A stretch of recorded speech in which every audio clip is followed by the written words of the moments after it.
என் தலைவன் வரானா நாங்க எல்லாரும் ஒண்ணு கூடி நிப்போம். நான் விஜய்க்கு போடுவோம். திமுக வீழ்த்திட்டு வர விஜய் சினிமாவில் பேசுகிற பஞ்ச் டைலாக் தான் பேசுறாரு. என் சீமானம் தான் சினிமாவில் இருந்தார். அவர்கிட்டயே அவர் மேலே நீங்கள் அந்த சாயம் பூசத்து இல்லை.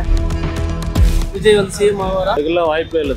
காலங்காலமாக கம்யூனிஸ்டுக்கார இந்த நாட்டுக்காக எவ்வளோ போராட்டங்கள் பண்ணி மக்களுக்கான போராட்டங்களை எடுத்து நடத்துறதே காலங்காலமாக கம்யூனிஸ்ட் திருமாவளவன். அவங்களே ஒரு முதலமைச்சராக வர முடியல தமிழ்நாட்டில். சிஎம் ஆயிடுவாருன்னு கொஞ்சம் கூட காணவனா சொல்லுங்க எல்லாரையும்.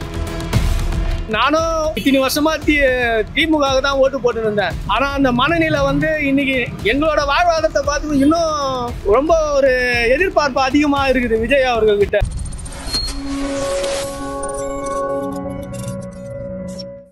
சிஎம் ஆவாரா இல்லையா விஜய் 2026 தேர்தலில்? அவர் கண்டிப்பாக சிஎம் ஆவார் தான் நினைக்கிறேன். இளைஞர்கள் எல்லாரும் அவரை பற்றி தான் பேசிகிட்டு இருக்காங்க. கண்டிப்பாக சிஎம் ஆகணும், ஒரு மாற்றம் வேணும் தமிழகத்தில். அதனால் விஜய் சிஎம் ஆகணும்னு நினைக்கிறேன். திமுக வீழ்த்திட்டு வர விஜய் அது பொறுத்து தான் பார்க்கணும். திமுக இல்ல வாய்ப்பு இருக்கோ இல்லையோ யார் வேணா சொல்லிட்டோம், பிரச்சனை இல்லை. எல்லாமே நம்ம பார்த்துட்டு வந்துடுவோம். ஒரு 4 அரசியல் வந்து பார்த்துட்டு வந்துடுவோம். 4 தலைமுறையும் பார்த்துட்டு வந்துட்டோம். புதுசாக யாரா பார்ப்போமே, மாணவர் யாரா வரணும்னு எதிர்பார்க்குறீங்களா? 40 வயசு ஊரும் வயசு தான். ஆனால் இருந்தாலும் புது அனுபவம்னு வருது இல்லை. நமக்கு தெரியுது இது வரைக்கும் இத்தனை வருஷம் போட்டு வந்திருக்கோம். ஆனால் இது வரைக்கும் பண்ணாதவங்க புதுசாக ஒன்று பண்ணணும்னு நினைக்கிறேன்ல, வந்தால் நல்லது தானே. பாஜகவோட சேர்ந்துருவாருன்ற மாதிரிலாம் சொல்கிறாங்க. வாய்ப்பே இல்லை, கூட்டணி கிடையாது.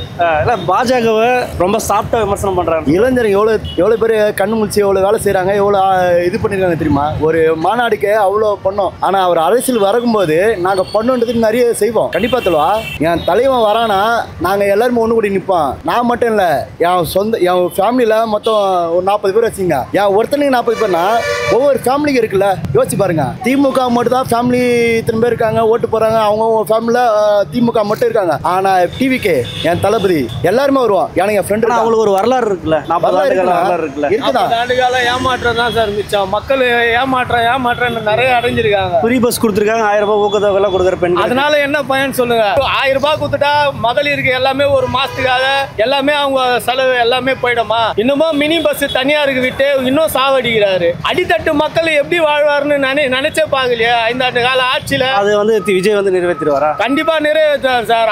அவர் வந்து அடித்தது எங்க கோரிக்கை இல்லை, ஆனா நிறைவேற்ற ஒரு நம்பிக்கை. விஜய் வந்து சிஎம் ஆவாரா? வாய்ப்பு இருக்குதான். ஏன்னா இப்போ இருக்கிற அரசியல் சூழ்நிலைலாம் பார்க்கும்போது ஒரு புதுசாக ஒருத்தர் வந்தால் நல்லா இருக்குன்னு தான் தோணுது. அவரோட ஆக்டிவிட்டியும் நல்லா தான் இருக்குது. ரீசனாக நம்மளும் நிறைய இதில் பார்த்து சினிமாவில் பேசுகிற பஞ்ச் டைலாக் தான் பேசுறாரு. ஏங்க சினிமாவில் பஞ்ச் டைலாக்னா நம்ம நார்மலாக பேசும்போது ஒரு 4 ஃப்ரெண்டு கூட பேசும்போது நம்ம கமெண்ட் அடிக்க தான் செய்வோம். அதுவும் பஞ்சு தானே ஆகுது. அப்போல்லாம் எடுத்துக்கூடாது. அவர் சினிமாவில் நடிச்சாருன்றதுக்காக இவங்க சொல்கிறாங்கன்னா, சினிமாவில் நடிச்சு சிஎமானவங்களும் இருக்கிறாங்க. எத்தனையோ போகுது. நம்ம இதில் மட்டும் இல்லை, எல்லா இதுலேயுமே வந்து சினிமாவில் நடிச்சு எவ்வளோ பேர் வந்திருக்காங்க. அதெல்லாம் இதாக சொல்ல முடியாதுல்ல. இல்லை அது வேற காலம். எம்ஜிஆர் வந்த காலம் வேற, இது வேற.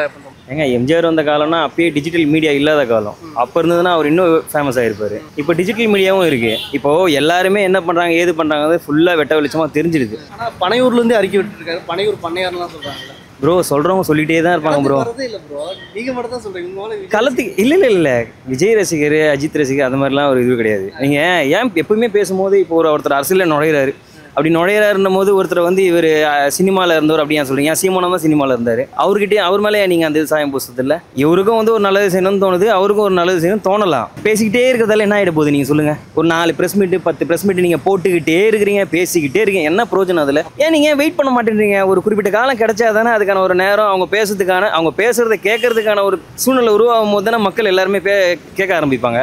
அதுக்கெல்லாம் வாய்ப்பே இல்லை. இவங்களாம் ஆகுன்றாங்களே. அவங்க சொல்லுவாங்க, இளைஞர்கள் அவங்க சொல்லுவாங்க, காலங்காலமாக கம்யூனிஸ்டுக்கார இந்த நாட்டுக்காக எவ்வளோ போராட்டங்கள் பண்ணி மக்களுக்கான போராட்டங்களை எடுத்து நடத்துறதே காலங்காலமாக கம்யூனிஸ்ட் திருமாவளவன். அவங்களே ஒரு முதலமைச்சராக வர முடியல தமிழ்நாட்டில். நேற்று வந்து ஒரு எப்படி சிஎம் ஆகிடுவார். ஆனால் விஜய்க்கு ஒரு பாப்புலாரிட்டி இருக்குல்ல, ஒரு மாஸ் பாப்புலேஷன். ரசிகர்ன்ற முறையில் எல்லாருக்கும் பாப்புலாரிட்டி இருக்குதான். அதுக்காக வந்து அவர் சிஎம் ஆகிடுவாருன்னு கொஞ்சம் கூட காணவனான்னு சொல்லுவேன் எல்லாரையும். பிரைமரி போர்ஸாக வர்றேன் பண்ணுறாருல்ல, அதெல்லாம் வாய்ப்பே கிடையாது. நான் என்ன சொல்கிறேன்னா, காலங்காலமாக மக்களுக்கான ரோட்டில் நின்று போராடுறவனுக்கு அந்த தமிழை ஓட்டு போட மாட்டான். வாழ்வாதாரம் என்னன்னு தெரியாமல் மக்களுக்காக கம்யூனிஸ்டுக்கார தன் சொந்த குடும்பத்தெல்லாம் விட்டுட்டு ரோட்ல வந்து சம்பளமே இல்லாம மக்களுடைய உண்டியில ஏந்தி அந்த பணத்துல மக்களுக்காக உழைக்கிறவனுக்கே ஓட்டு போடாது இந்த தமிழ்நாடு. நடிகர்னு வந்துட்டு அவர் ஓட்டு போட்டு அவரை தூக்கி சிஎம் உட்கார வச்சிருவாங்க. எம்ஜிஆர் அப்படிதான் ஆக்கியிருக்காங்க. எம்ஜிஆர் ஆகினாந்தல்வா அவரு வேற லெவலு. அவர் மக்களுக்காக எவ்வளவு செஞ்சாரு, என்ன பண்ணாரு, அது வேற லெவலு. விஜய் வேற, எம்ஜிஆர் வேற. அதுக்கு எதுக்கு அப்படிதான் சொல்றாங்களா? ஆதவ அர்ஜுன் போன்ற ஆதவ அர்ஜுன் எல்லாம் எங்க வந்தாரு? அவர் என்ன பெரிய அரசியல்வாதி? அவரு முதல்ல கம்யூனிஸ்ட் ஓட்டு போட சொல்லுங்க தமிழ்நாடு மக்களை. தமிழ்நாடு மக்களுக்கு கம்யூனிஸ்ட் ஓட்டு போட்டோன்னா இலவச கல்வி, இலவச மின்சாரம், எல்லாமே மக்களுக்கு தேவையான அடிப்படை வசதிகள் எல்லாமே கிடைக்கும். அந்த திராவிட கட்சிகள் கூடயே பயணிச்சு அப்படியே வந்துட்டாங்க. 40 ஆண்டு கால அரசியல்ல கம்யூனிஸ்ட்ல இருந்து திருமாவளவன்ல இருந்து எல்லாம் அப்படியே 2 திராவிட கட்சிகள் கூடயே மாறி மாறி பயணிச்சுட்டே வந்துட்டாங்க. இனி வரும் காலங்கள்ல ஒரு புதுசா எதுனா ஒண்ணு திராவிட கட்சிகள் கூட கூட்டணி இல்லாத ஒரு அரசு அமைஞ்சாதான் இது ஒரு மக்களுக்கு நல்வழி பிறக்கும். இது ஒரு எதிர்பார்ப்பு தான். நீங்க கேட்டீங்கல்ல, இப்போ எதிர்பார்க்குறீங்களா அப்படின்னு.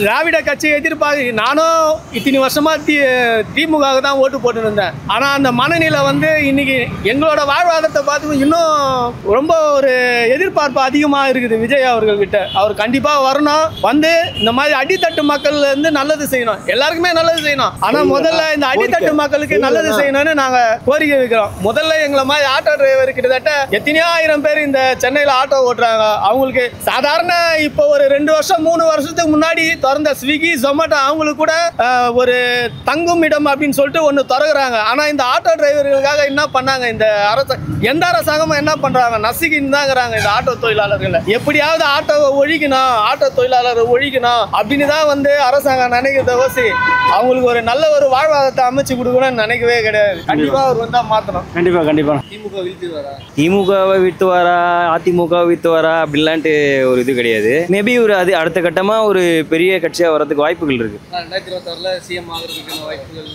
ஆகலாம், நடக்கலாம். இவர் வருவாரான்னு கேட்கறத விட இப்போ அவர் வராருன்ற பட்சத்துல அதனால எல்லாருக்கும் நன்மை இருக்கா தீமை இருக்கா இதை மட்டும் தான் யோசிக்கிறேன்.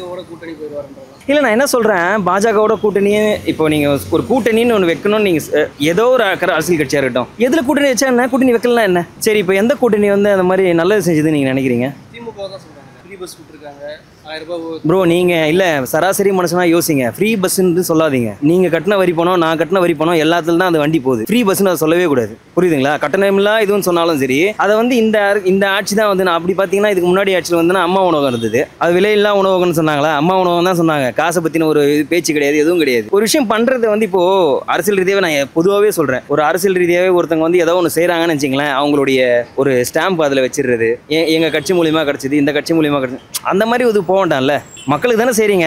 இப்போ நீங்கள் தான் இருக்கிறீங்க, நீங்கள் தான் பண்ணுறீங்க, நீங்கள் பண்ணி எல்லாருக்கும் தெரிய போகுது. அதை ஏன் நம்ம ஒரு பாப்புலாரிட்டி பண்ணணும்? அவசியமே இல்லை. அது தானே அது ஓட்டு விஜய்க்கு தானே இல்லை, அதை பப்ளிக்காக சொல்ல முடியாதுல்ல. ஒருத்தருடைய ஓட்டும் வந்து ஒரு தனி உரிமை. நான் அதை பப்ளிக்காக சொல்ல முடியாதுல்ல. நான் யாருக்கு போடணும் போட வேணான்றது அடுத்த கட்ட என்னென்ன நடக்குதோ அதை பேஸ் பண்ணி தானே வரும். நன்றி, ரொம்ப நல்லா பேச, ரொம்ப தேங்க்ஸ்.